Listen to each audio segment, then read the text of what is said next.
Welcome to Neela's kitchen. நான் இப்போ ஹெல்த்தியான எக் ஆம்லெட் பண்ண போகிறேன். எப்படி செய்கிறதுன்னு பார்க்கலாம் வாங்க. 3 எக்கு வச்சுருக்கேன். மிளகு சீரகம் நுணுக்கி வச்சுருக்கேன். ஒவ்வொரு எக்குக்கும் இந்த அளவு போடுங்க.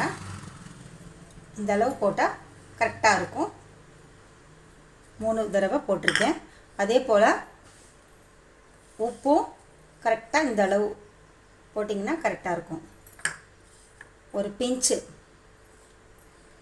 அப்போ இந்த ஆனியன் போட்டிருக்கிறனால கொஞ்சம் கூட போட்டிருக்கேன், அவ்வளோதான். இப்போ இதை அடிச்சுக்கலாம். இதை நல்லா பீட் பண்ணிக்கலாம். இப்போ 2 பெரிய வெங்காயம் கட் பண்ணி வச்சுருக்கேன். பாதி தக்காளி பொடியாக அரிஞ்சிருக்கேன். மல்லி இலை, கருவேப்பிலை, பச்சை மிளகாய் 1, கேரட் கொஞ்சம் திருவுனது. கேரட் போட்டு நம்ம குழந்தைங்களுக்கு கொடுத்தோம்னா ஹெல்த்தியாக இருக்கும். எல்லாத்தையும் நான் இதில் போட்டுக்கிட்டேன். கேரட்டும் போட்டாச்சு.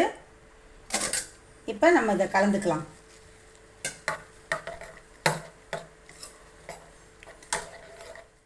நல்லா கலந்தாச்சு. இப்போ தோசைக்கல்லில் ஊற்றிக்கலாம்.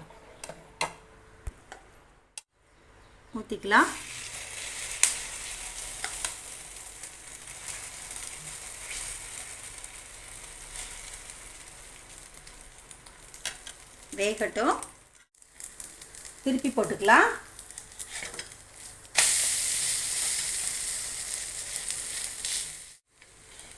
இப்போ நான் இதை எடுத்துறேன். அடுத்தது ஊற்றிக்கலாம்.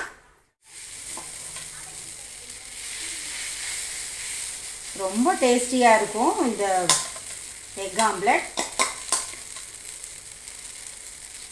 உங்களுக்கு வேணும்னா பீட்ரூட் போட்டுக்கோங்க, இல்லைன்னா கேபேஜ் போட்டுக்கோங்க. கொஞ்சமாக எண்ணெய் ஊற்றிக்கிறேன். திருப்பி போட்டுக்கலாம். இந்த எக் ஆம்லெட் பெருசாக போட்டிருக்கேன்.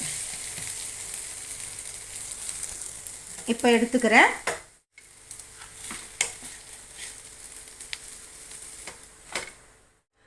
அவ்வளோதாங்க, ஹெல்த்தியான கேரட் எக் ஆம்லெட் ரெடி ஆயிடுச்சு.